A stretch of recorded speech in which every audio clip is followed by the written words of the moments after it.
الحمد لله نحمده ونستعينه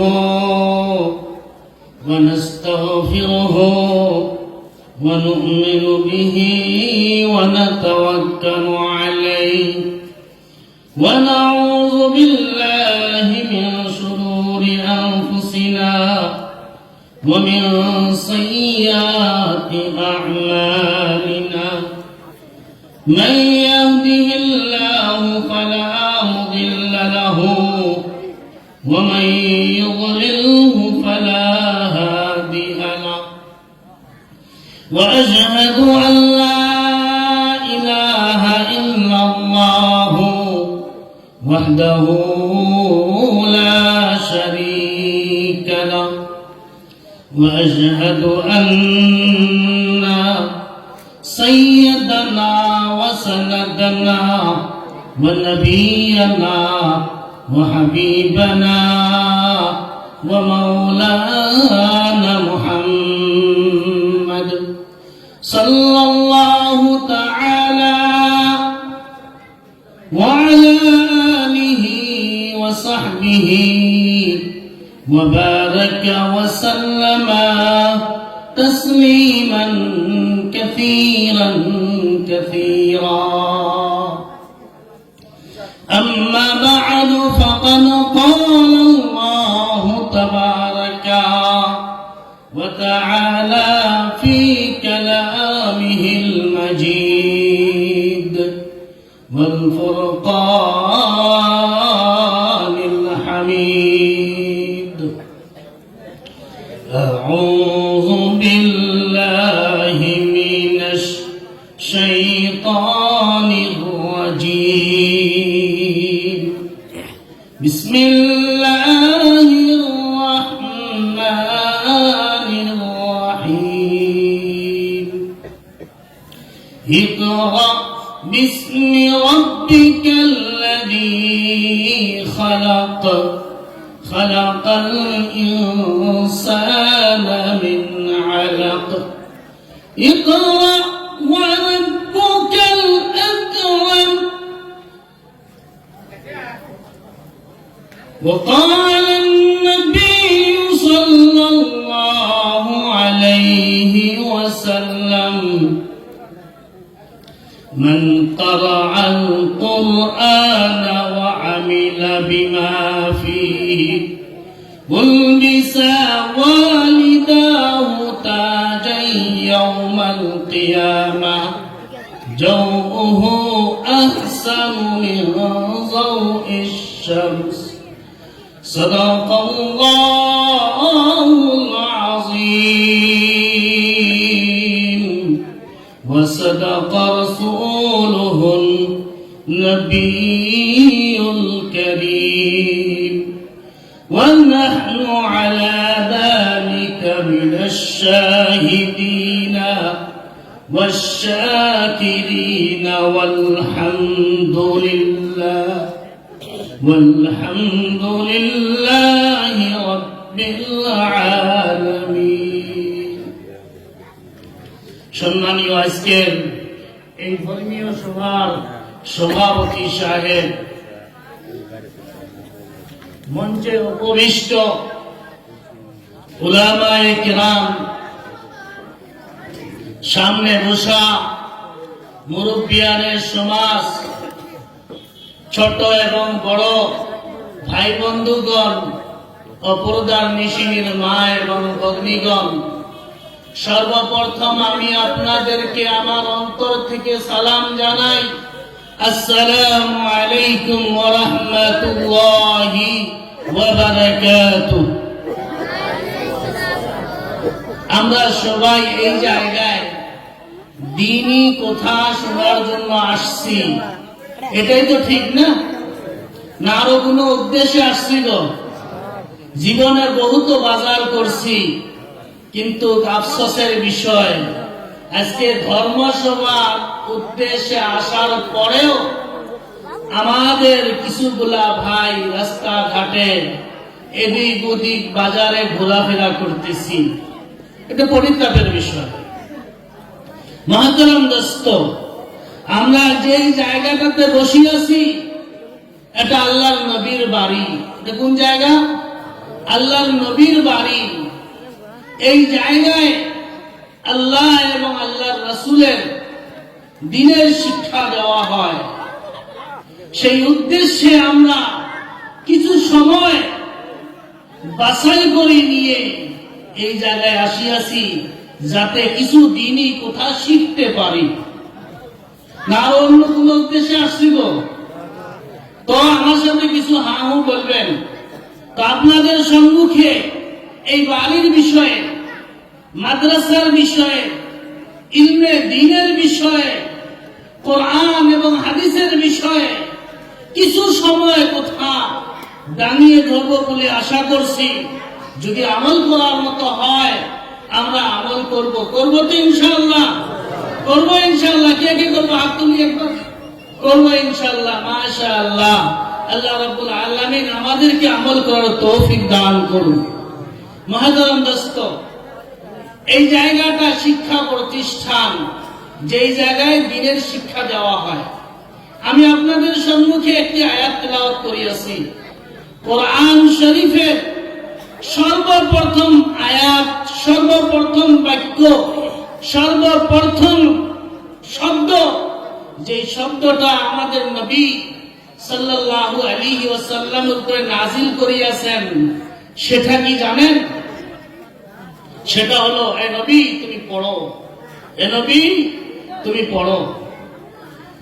মহতরম দোস্ত, আমরা বুঝিয়ে নেই আমার আল্লাহ রাব্বুল আলামিন আমাদের নবীকে সর্বপ্রথম এই কথা বলতে পারতেন, ও আমার নবী তুমি আমার ইবাদত করো।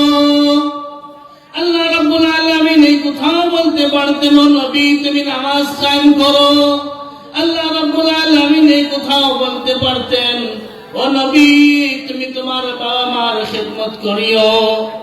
আল্লাহ রাব্বুল আলামিন এই কথাও বলতে পারতেন, ও নবী তুমি মুসলমানের সাথে ভালো ব্যবহার করিও।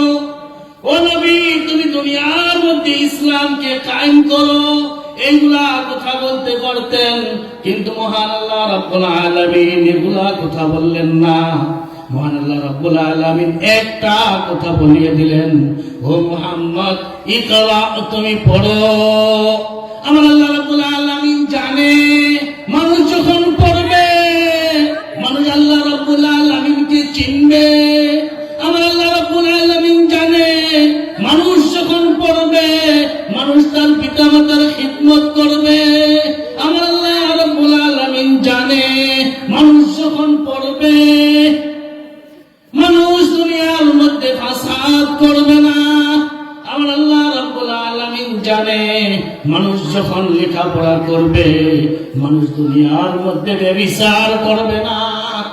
আমার আল্লাহ রাব্বুল আলামিন জানে মানুষ যখন পড়বে, মানুষ যখন পড়াশোনা করবে মানুষ দুনিয়ার মধ্যে অন্যায় করবে না, মানুষ দুনিয়ার মধ্যে ব্যভিচার করবে না, মানুষ দুনিয়ার মধ্যে কারোর সাথে লড়াই ফাসাদ করবে না। কথা ঠিক না বেঠে? কি বলছে? কথা ঠিক না বেঠে? আজকে সমাজে যত জঘন্য কাজ হতেছে, আজকে সমাজে যত অশ্লীল হতেছে, আজকে সমাজে যত অভদ্রামি হতেছে, মা বাবাকে বেইজ্জতি করা হতেছে, উলামাদেরকে বেইজ্জতি করা হতেছে, বয়োজ্যেষ্ঠদেরকে বেইজ্জতি করা হতেছে, কে করতেছে এগুলা? বলেন তো দেখি, কে করতেছে এগুলা? যারা অশিক্ষিত, যাদের মধ্যে দুনিয়াবী শিক্ষা নাই, যাদের মধ্যে দ্বীনি শিক্ষা নাই, যাদের মধ্যে কোন ধরনের জ্ঞান নাই, তারাই তো এগুলা করতেছে। কথা ঠিক না বেঠে? কি বাবাজিরা, কথা ঠিক না বেঠে? আমার আল্লাহ রাব্বুল আলামিন বললেন, মুহাম্মদ ইকরা বিসমি রাব্বিকাল্লাযী খালাক খালাকাল ইনসানা মিন আলাক। ও নবী তুমি পড়ো ওই জাতের নাম নিয়ে, ওই আল্লাহর নাম নিয়ে যিনি নাকি মানুষকে সৃষ্টি করিয়েছে। তুমি কিসের জন্য পড়বে? এবার আমার আল্লাহ রাব্বুল আলামিন বলে দিলেন, ইকরা ওয়া রাব্বুকাল আকরাম। তুমি যখন পড়বে, তুমি যখন পড়িয়ে জ্ঞান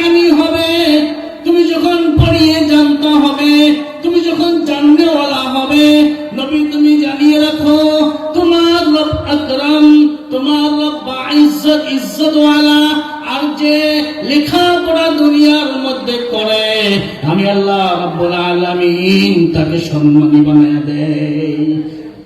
সুবহানাল্লাহ। আমরা ছোটবেলায় কবিতা পড়ছি, লেখাপড়া করে যে গাড়ি ঘোড়ায় চড়ে সে, লেখাপড়া করে যে গাড়ি ঘোড়ায় উঠে যে। কথা ঠিক না বেঠে? কি বাবাজিরা, যে লেখাপড়া করে সে তো গাড়ি ঘোড়ায় উঠবে, আর যে লেখাপড়া করবে না সে কি করবে? কি বাবাজি, সে কি করবে? ইট ভাটায় কাম করবে, পাথর কুয়ারিতে কাম করবে, ঠেলা টানবে, বিভিন্ন ধরনের যেগুলা কাজ মানুষ কোন ধরনের হাইসিয়ত দেয় না সেই কাজগুলা করে। করে কি করে না? কি বাবাজি, করে কি করে না? তো লেখাপড়া দরকার আছে কিনা বলেন তো দেখি। ইসলামে সবচেয়ে প্রাধান্য দিয়েছেন লেখাপড়াকে, লেখাপড়াকে প্রাধান্য দিয়েছেন। মহতরম দোস্ত, এই হলো লেখাপড়া। এবার যারা হাফিজে কোরআন হবে, যারা দ্বীনি ইলম শিখবে, সেই সমস্ত ব্যক্তির জন্য আমাদের নবী সাল্লাল্লাহু আলাইহি ওয়াসাল্লাম কি বলিয়াছেন? আবু দাউদ শরীফের 1464 নম্বর হাদিসের মধ্যে, তিরমিজি শরীফের 2914 নম্বর হাদিসের মধ্যে আমাদের নবী সাল্লাল্লাহু আলাইহি ওয়াসাল্লাম বলিয়াছেন, কঠিন কিয়ামতের দিন যেদিন ইয়া নফসি বলবে, সমস্ত মানুষ হাহাকার করবে, সেদিন আল্লাহ রাব্বুল আলামিনের তরফের থেকে ঘোষণা আসবে। আমাদের নবী সাল্লাল্লাহু আলাইহি ওয়াসাল্লাম বলেন, ইউকালু লিসাহিবিল কুরআন, সেদিন আওয়াজ আসবে কোরআন ওয়ালাকে বলবে, যারা দুনিয়ার মধ্যে কোরআন পড়িয়েছেন, যারা দুনিয়ার মধ্যে কোরআন তিলাওয়াত করিয়েছেন, কোরআনের প্রতি চর্চা করছেন, তাদেরকে বলা হবে, ইকরা ওয়ারতাকি কামা কুনতা তুরাত্তিল, তুমি আজকে পড়ো, তুমি আজকে কোরআন শরীফ পড়ো এবং জান্নাতের মর্তবা লাভ করতে থাকো। কোরআন শরীফ তিলাওয়াত করো, জান্নাতের মর্তবা হাসিল করতেই থাকো। কামা কুনতা তুরাত্তিল, তুমি এরকম ভাবে তিলাওয়াত করো। এখানে কোন ধরনের জঙ্গিবাজি করিও না, কোন ধরনের দৌড়াদৌড়ি করিও না, আস্তে আস্তে আরামের সহিত পড়ো। যেরকম করে তুমি দুনিয়ার মধ্যে তিলাওয়াত করিয়াছিলে সেরকম ভাবে তিলাওয়াত করো। কেননা ফাইন্না মানজিলাকা ইনদা আখিরি আয়াতিন তাকরাউহা, তোমার ঠিকানাটা আজকে হবে, তুমি পড়তেই যাবে, জান্নাতের মর্তবা হাসিল করতেই যাবে। যেই জায়গায় যে তোমার পড়াটা শেষ হয়ে যাবে, ততটুকু মর্তবা আল্লাহ রাব্বুল আলামিন তোমাকে দান করিয়ে দিবেন। সবাই বলি সুবহানাল্লাহ, আরো জোরে বলি সুবহানাল্লাহ। আমাদের নবী সাল্লাল্লাহু আলাইহি ওয়াসাল্লাম আরো বলেন, তিরমিজি শরীফের 2905 নম্বর হাদিসের মধ্যে আমাদের নবী সাল্লাল্লাহু আলাইহি ওয়াসাল্লাম বলেন, মান ক্বারাআল কুরআনা ওয়াস্তাযহারা ওয়া হাল্লা হালালাহু ওয়া হাররামা হারামাহু, যারা দুনিয়ার মুখে কোরআন শরীফ পড়ে এবং কোরআন শরীফকে মুখস্থ করে, মুখস্থ করার পর কোরআনের হালালকে হালাল মানে, কোরআনে যেগুলাকে হালাল বলিয়ে দিয়েছেন সেটাকে হালাল মনে করে, কোরআন শরীফে যেই বস্তুগুলোকে হারাম করে দিয়েছেন সেটাকে হারাম মনে করে। আমার আল্লাহ রাব্বুল আলামিন বলেন, আদখালাহুল্লাহু বিহিল জান্নাহ, আল্লাহ রাব্বুল আলামিন ওই বান্দাটাকে জান্নাতবাসী করে দেন। আল্লাহ তাকে জান্নাতবাসী করে দিয়ে বলে, এতটুকুই শেষ না, এতটুকুই শেষ না, আমি একজন হাফিজে কোরআনকে যখন জান্নাতে দেই, সাথে সাথে আমি অথরিটি দিয়ে দেই, সাথে সাথে আমি পাওয়ার দিয়ে দেই। ওয়াশফাহু ফি আশরাতিন মিন আহলিহি কুল্লুহুম কাদ ওয়াজাবাত লাহুন নার। 10 জন এরকম ব্যক্তিকে সে জান্নাতে নিয়ে যাবে যার নামটা জাহান্নামী বলে ঘোষণা হয়ে গিয়েছে। 10 জন ব্যক্তি এরকম যার নামটা জাহান্নামী ঘোষণা হয়ে গিয়েছে, সেদিন ঘোষণা করে দেওয়া হবে হাফিজে কোরআন, তার চাচা আব্দুল্লাহ জাহান্নামী, তার মামা আব্দুল জব্বার জাহান্নামী, তার নানা আব্দুল খালিদ জাহান্নামী। জাহান্নামী বলে ঘোষণা করে দেওয়ার পরে সেই হাফিজে কোরআনকে পাওয়ার দেওয়া হবে, যাও যাও তুমি জান্নাতে চলে যাও, আর তোমার সঙ্গে এরকম 10 জন ব্যক্তিকে নিয়ে যাও যার নামটা নাকি জাহান্নামের মধ্যে লিখে দেওয়া হয়েছে। সুবহানাল্লাহ বলা যায় নাকি? সুবহানাল্লাহ বলা যায় না? কিন্তু আফসোসের বিষয়, আজকে আমাদের অবস্থা, আমাদেরকে যদি বলা হয় চাচা আপনার একটা ছেলেকে মাদ্রাসাতে দেন, মামা আপনার একটা ছেলেকে মাদ্রাসাতে দেন, দাদা আপনার একটা ছেলেকে মাদ্রাসাতে দেন, তখন দাদার মুখ দিয়ে, মামার মুখ দিয়ে, চাচার মুখ দিয়ে বাইরে হয়, তুমি আমার ছেলেকে মাদ্রাসায় দিতে বলো। আমি জানি মাদ্রাসায় দিলে আমার ছেলে ভালো হবে, সেটা আমি ভালো করে জানি। মাদ্রাসায় দিলে আমার ছেলে নামাজ পড়বে, সেটাও ভালো জানি। মাদ্রাসায় দিলে আমার ছেলে আমার জানাজার নামাজটা পড়াতে পারবে, সেটাও জানি। কিন্তু আফসোস একটা জায়গায়, আমি যদি আমার ছেলেটাকে মাদ্রাসায় দেই, আমার ছেলেটার জীবনটা নষ্ট হয়ে যাবে, সে কি করিয়ে খাবে? কথা ঠিক না বেঠে? কি বাবাজি, কথা ঠিক না বেঠে? হুজুর বেটা তো মাদ্রাসায় দিবার কম, কিন্তু চিন্তা তো একটাই, যে যুগ জামানা, বেটা খাবো কি কইরা? বেটা খাবো কি কইরা? কিন্তু আজীব ব্যাপার, ওই মানুষটাই যখন আমার অন্য হুজুরকে দেখে কি বলে জানেন? হুজুররা খায় বেশি। হুজুররা কি করে বেশি? খায় বেশি। বাপরি, হুজুর জি বাসনা আলা আতর দেয় বলে পায় কুনে। হুজুরের আবার দিই করকরা পাঞ্জাবি, লম্বা জুব্বা, হুজুরের দামি দামি টুপি, হুজুর আবার দিই এই ফলো বাইক নিয়ে গেতেছে, ও ফলো বাইক নিয়ে গেতেছে, কিন্তু পায় কুনে। কথাটা বুঝছেন কি? হুজুর খাইতেছে, হুজুর পিন্দিতেছে, আমার সহ্য হইতেছে না। কিন্তু যখনই বলা হয় তোমার ছেলেটাকে মাদ্রাসায় দাও, তখন আমার চিন্তা হয় আমার ছেলেটা খাবে কি করি। ভোরবেলা যখন দেখি খাবে, এত খায়, আর যখন নিজের বেলা বলি তখন খাবে কি করি। কথা ঠিক না বেঠে? কি বাবা, কথা ঠিক না বেঠে? জানিয়ে রাখি, যদি আজকে আমার এই জেলাপাড়া আহমদিয়া মাদ্রাসা না থাকে, মা বোনদের মাদ্রাসা যদি না থাকে, মেয়েদের মাদ্রাসা যদি না থাকে, ছেলেদের মাদ্রাসা যদি না থাকে, এরকম একটা সময় আসবে আপনি মারা যাবেন, আমি মারা যাব, আমার জানাজা করনেওয়ালা কেউ থাকবে না। আপনি মারা যাবেন, আমি মারা যাব, পিছনে শুধু একজন হায়ার করনেওয়ালা ইমাম সাহেব থাকবে। সেই ইমামের পিছনে আমরা শুধু হাতটা এরকম ভাবে তুলবো, আল্লাহু আকবার শব্দটা শুদ্ধ করিয়ে পড়তে পারবো না, সানা পড়তে পারবো না, দরুদ শরীফ পড়তে পারবো না।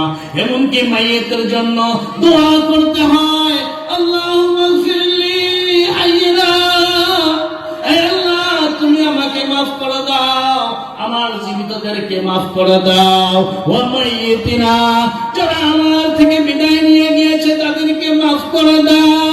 ওয়া শাহিদিনা, যারা আমার নিকটে, যারা আমাদের নিকটে উপস্থিত আছি তাদেরকে আল্লাহ তুমি মাফ করিয়ে দাও। ওয়া গায়িবিনা, যারা গায়েব আছে এখানে নাই, মাওলা তুমি তাদেরকে মাফ করে দাও। এরকম অর্থ কয়জনে জানি?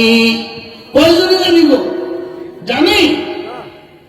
যদি আমি মাদ্রাসায় না পড়ি, আপনি মাদ্রাসায় না পড়েন, কেউ কিছুই না করি, তাহলে এরকম একটা সময় আসবে আপনাকে বিনা মাটিতে, বিনা দোয়ায় জানাজা হবে আপনার, বিনা দোয়ায় আপনার মাটিটা হবে, আপনার কবরে জিয়ারত করনেওয়ালা কেউ থাকবে না, আপনাকে দোয়া করনেওয়ালা কেউ থাকবে না।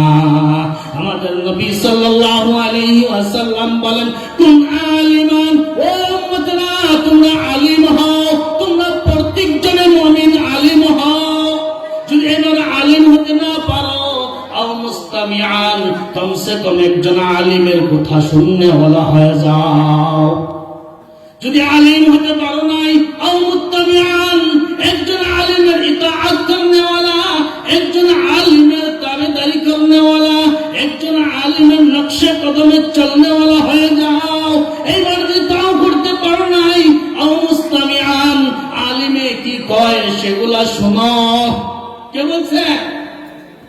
আমাদের নবী সাল্লাল্লাহু আলাইহি ওয়াসাল্লাম বলিয়াছেন, এক নম্বর, আমার প্রত্যেকজন উম্মত তোমরা আলিম হয়ে যাও, আলিম হও।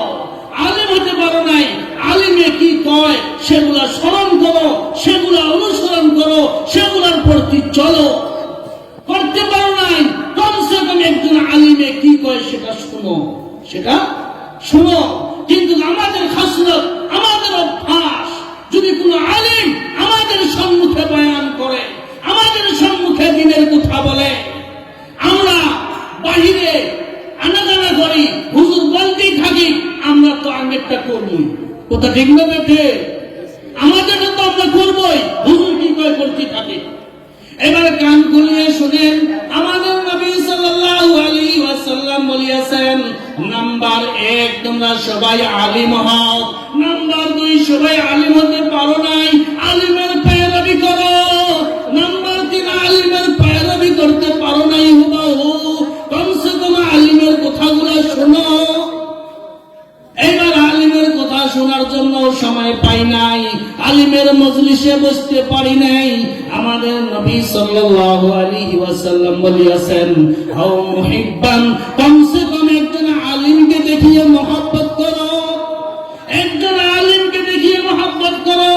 দুনিয়ার মধ্যে যদি কোনো একজন মানুষ, কোন একজন হক্কানি আলিমের চেহারাটাকে দিদার করে, আমার নবী সাল্লাল্লাহু আলাইহি ওয়াসাল্লাম বলেন, সেজন্য আমার চেহারাটাকে দিদার করলো, সেজন্য আমার চেহারার দিকে দেখলো। আর এই দেখার জন্য কিয়ামতের দিন আমি ওই বান্দাটাকে সুপারিশ করিয়ে জান্নাতে নিয়ে যাব। সুবহানাল্লাহ। কিন্তু মুহতারাম দোস্ত, আমাদের নবী সাল্লাল্লাহু আলাইহি ওয়াসাল্লাম এবার 4 নাম্বার বলার পর বললেন, ফালা তাকুন খামিসান, পঞ্চম ব্যক্তি হয়ো না। আলিম হতে পারো নাই, আলিমের পেয়ারবি করো, আলিমের পেয়ারবি করতে পারো নাই, আলিমের কথা শোনো, আলিমের কথা শুনতে পারো নাই, কমসে কম আলিমকে মহব্বত করো। এই 4 নম্বরের পরে 5 নাম্বার ব্যক্তি হয়ো না। যদি 5 নাম্বার ব্যক্তি হয়ে থাকো, অর্থাৎ আলিম কি কয় শুনতে পারো না, আলিমের পেয়ারবি ভালো লাগে না, আলিম হওয়াটা তো ভালোই লাগে না, আলিমের কথা শোনাও ভালো লাগে না, আলিমকে মহব্বত করতে পারি না। এইবার যদি 5 নাম্বার ব্যক্তি হয়ে গিয়েছি, আমার নবী সাল্লাল্লাহু আলাইহি ওয়াসাল্লাম বলেন, ও হালাক হয়ে গেল, বলি নাউযুবিল্লাহ। এবার আমাদের সমাজে কিছু সংখ্যক মানুষ দেখা যায়, এনারা যদি দোকানে ব্যস্ত থাকে, কিংবা কর্মে ব্যস্ত থাকে, কিংবা আরো জায়গায় যদি ব্যস্ত থাকে, ওই সমস্ত মানুষকে যদি সালাম দেন, আসসালামু আলাইকুম, কি বলে জানেন? হুজুর এখন না পড়ে, মানে কি জানেন? হুজুর সালাম দিছে মানে আমার কাছে কিছু চাইতেছে। হুজুর সালাম দিছে মানে কি? আমার কাছে কিছু চাইতেছে, হুজুর এখন না পড়ে। এটা হলো সালামের জবাব। এটা হলো কিসের জবাব? সালামের জবাব। বাস্তব বলতেছি, বাস্তব। অথচ আমাদের নবী সাল্লাল্লাহু আলাইহি ওয়াসাল্লাম বলেছেন, কোন মানুষ যদি তোমাকে সালাম করে, আসসালামু আলাইকুম ওয়া রাহমাতুল্লাহ, এটা হলো সুন্নাত। এটা কি কি বাবাজি? এটা কি সুন্নাত। আর সালামের উত্তর দেওয়াটা কি ওয়াজিব। কিন্তু আমাদের ওয়াজিব কি জানেন? হুজুর এখন না, অল্প পরে আসুন। এই হলো আমাদের সালাম। মুহতারাম দোস্ত, আমরা ভাবি হুজুররা আমার থেকে 10 টাকা, 20 টাকা, 30 টাকা নিয়ে উনারা কোথায় পেট পালতেছি। না না, এরকম না। এই আপনাদের 10 টাকা, এই আপনাদের 20 টাকা নিয়ে আপনাদের সামনে এই টিলাপাড়া আহমদিয়া মাদ্রাসা আপনারা দেখতেছেন। আপনারা আমরা যখন মারা যাব, এই কচি কচি বাচ্চারা আপনাদের আমাদের জানাজায় যায় যখন খাওয়া হবে, এরা তখন যায় দোয়া করবে। আমার আল্লাহ রাব্বুল আলামিন বলেন, কোন তালিবে ইলম যখন আমার দরবারে হাত তুলিয়ে কান্দে, যদি বলে আল্লাহ টিলাপাড়াবাসীদেরকে তুমি মাফ করে দাও, আল্লাহ এই মাদ্রাসার সহযোগিতা যারা করে তাদেরকে তুমি মাফ করে দাও, এই অঞ্চলবাসীদেরকে তুমি মাফ করে দাও। আমার আল্লাহ রাব্বুল আলামিন বলে, ও ফেরেশতারা, টিলাপাড়া আহমদিয়া মাদ্রাসা থেকে মাসুম মাসুম বাচ্চারা, নিষ্পাপ বাচ্চারা আমার নিকটে হাত তুলিয়েছে। ও ফেরেশতারা, যাও যাও, টিলাপাড়া অঞ্চলের মধ্যে যদি কোনো আযাব আমি দিয়েছি, টিলাপাড়া অঞ্চলের মধ্যে যদি আমি কোনো ধরনের কষ্ট দিয়ে থাকি, যাও যাও তোমরা সেই কষ্টগুলাকে, যাও যাও তোমরা সেই আযাবটাকে ওই জায়গা থেকে দূর করে দাও। ওই টিলাপাড়ার থেকে দূরে কোনো সাগর যদি থাকে, কোনো পাহাড় যদি থাকে, সেই পাহাড়ের মধ্যে, সেই সাগরের মধ্যে সেই আযাবটাকে নিক্ষেপ করিয়ে টিলাপাড়াবাসীদেরকে তুমি মুক্ত করিয়ে দাও। সবাই বলি সুবহানাল্লাহ। কিন্তু আফসোসের বিষয়, আজকে আমাদের সমাজে কিছু সংখ্যক কাঠমোল্লা তাদের ব্যবসা বন্ধ হওয়ার জন্য, তাদের মক্তব বন্ধ হওয়ার জন্য, তাদের ইমামতি বন্ধ হওয়ার জন্য, তাদের খতমে মিলাদ বন্ধ হওয়ার জন্য কি বলে জানেন? অপপ্রচার করে। ছাত্রদেরকে ডাকিয়ে আনি খতম করা যাবে না, ছাত্রদেরকে ডাকিয়ে আনি দোয়া করা যাবে না, তারা সঠিকভাবে পড়ে না, আরে বাবাজি, আমি যাকে ভালোবাসি সে যদি আমাকে উল্টা করিও ডাকে, তবুও আমি তাকে ভালোবাসি। কথা ঠিক না বেঠে? আর ছাত্রদেরকে, তালিবে ইলমদেরকে আল্লাহ রাব্বুল আলামিন ভালোবাসিয়ে তাদের পায়ের নিচে আল্লাহ রাব্বুল আলামিনের ফেরেশতারা পাখা বিছিয়ে দেন। তোমাদের আমাদের পায়ের নিচে পাখা বিছিয়ে দেয় না, কিন্তু ওই সমস্ত তালিবে ইলমদের পায়ের নিচে পাখা বিছিয়ে দেয়। একজন তালিবে ইলম এমনই মৌলানা হয় না, এমনই মুফতি হয় না। আজকে পৌষ মাস, আগুন মাসের জার, জানুয়ারির জার, কিরকম ঠান্ডা, আমরা কম্বল গায়ে দিছি, লেপ গায়ে দিছি, তলায় গাদ্দি বিছিয়েছি, তারপর ঠান্ডার মধ্যে কাঁপতেছি। কাঁপি না? এতিম বাচ্চা বিছনায় বিছার মতো তোষক নাই, গায়ে গাদ দেওয়ার মতো কোন ধরনের লেপ নাই, কম্বল নাই। এদিকে হুজুর পড়া দিয়েছে, একটা সূরা মুখস্থ করতে হবে, থরথর করে কাঁপতেছে আর পড়তেছে, থরথর করিয়ে পড়তেছে। 10:30 বাজিয়ে গিয়েছে, গ্রামের সমস্ত মানুষ ঘুমিয়ে পড়ছে, গ্রামের সমস্ত মানুষ শুয়ে পড়ছে। ওই টিলাপাড়া আহমদিয়া মাদ্রাসায় কচি কচি ছেলেরা, তাদের পরিধানে ভালো কাপড় নাই, তাদের পরিধানে গরমের কাপড়ের ব্যবস্থা নাই, তলে তোষক বিছানো নাই, পাকার মধ্যে থরথর করিয়ে কাঁপতেছে আর পড়তেছে, আউযু বিল্লাহি মিনাশ শাইতানির রাজীম, বিসমিল্লাহির রহমানির রহিম। যখন এইভাবে বলে, আল্লাহ রাব্বুল আলামিন আওয়াজ থেকে ফেরেশতাদেরকে বলে দেয়, ও ফেরেশতারা যাও যাও, টিলাপাড়া অঞ্চলের মধ্যে সমস্ত মানুষ শুয়ে পড়ছে। ওই মাদ্রাসায় কচি কচি বাচ্চারা আমার দ্বীন, আমার ইসলামকে শিখতেছে। তুমি যাও, ওই মাদ্রাসায় যত জরুরত আছে তুমি আমার গায়বী খাজানার থেকে পুরা করে দাও। ওই অঞ্চলবাসীর মানুষগুলোর মধ্যে যদি কোনো আযাব থাকে, সেই আযাবগুলো তুমি নষ্ট করিয়ে দাও, সেই আযাবগুলো দূর করে দাও। এইবার ওই বাচ্চা যখন ফজরের টাইমে, তাহাজ্জুদের টাইমে উঠিয়ে আল্লাহ রাব্বুল আলামিনের নিকটে দোয়া করে, ও আল্লাহ, আমার বাবা নাই, আমার মাও নাই, তুমি আমার বাবাকে জান্নাত নসিব করিয়ে দাও, আমার মাকে জান্নাত নসিব করিয়ে দাও। এবার আল্লাহ রাব্বুল আলামিন বলে, ও বান্দারে, তুমি কোয়ার আগে তুমি যখন আউযু বিল্লাহ পড়িয়েছিলে, আমি তোমার বাবাকে মাফ করে দিয়েছি। তুমি যখন আউযু বিল্লাহ পড়িয়েছিলে, আমি তোমার মাকে জান্নাতবাসী করে দিয়েছি। এমনকি তুমি যেই জায়গায় আউযু বিল্লাহ পড়িয়েছো, ওই জায়গা থেকে সমস্ত শয়তান আমি দূর করে দিয়েছি। ওই জায়গার থেকে সমস্ত শয়তানগুলোকে আমি সরাইয়া দিয়েছি।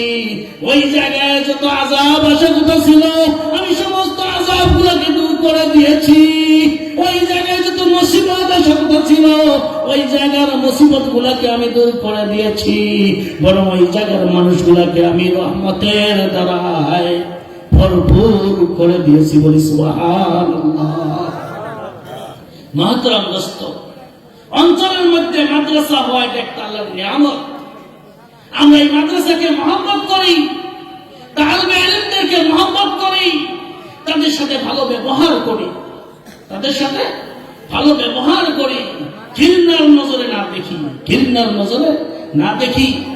আজকে আমাদের দেশে এক সম্প্রদায়ের লোক, এক শ্রেণীর লোক, তারা খোলাভাবে প্রকাশ্যভাবে এলান করে যে আলিম উলামারা জানে কি, তারা 12-13 বছর ঘোড়ার ঘাস কাটছে এই কথা বলে। তাদের ষড়যন্ত্র, তাদের আভাস, তাদের মিশন এটাই কিভাবে সাধারণ মানুষকে উলামার থেকে, আলিমদের থেকে দূর করে দেওয়া যায়। তারা এই কথা বলবে বাড়ি বাড়ি, গ্রামে গ্রামে মাদ্রাসার প্রয়োজনটা কি, মাদ্রাসার প্রয়োজনটা কি। সারা অঞ্চল মিলে একটা মাদ্রাসা হলে হয়ে যায়। না না, ভুল ধারণা। প্রাথমিক প্রাইমারি মাদ্রাসা প্রত্যেকটা গ্রামে হওয়া দরকার, আর প্রত্যেকটা গ্রামের প্রত্যেকজন ছেলে হাফিজে কোরআন হওয়া দরকার। কথা ঠিক না বেটে? কথা ঠিক না বেটে? যখন আপনার ছেলে, আমার ছেলে হাফিজে কোরআন হবে, তখন তারা কোনোদিনও নামাজ ছাড়বে না, তারা কোনোদিনও জুয়া খেলবে না, তারা কোনোদিনও শিকড় খাবে না, তারা কোনোদিনও গাঞ্জা খাবে না, তারা কোনোদিনও ভাঙ খাবে না। তারা বাবা মার ফরমাবরদার সন্তান হবে। আশা করি যতটুকু কথা বলছি আমরা সবাই আমল করার নিয়তে শুনবো ইনশাআল্লাহ। আল্লাহ রাব্বুল আলামিন আমাদের সবাইকে শোনার চেয়ে বেশি করে আমল করার তৌফিক দান করুন। ওয়া আখিরু দাওয়ানা আনিল হামদুলিল্লাহি রাব্বিল আলামিন।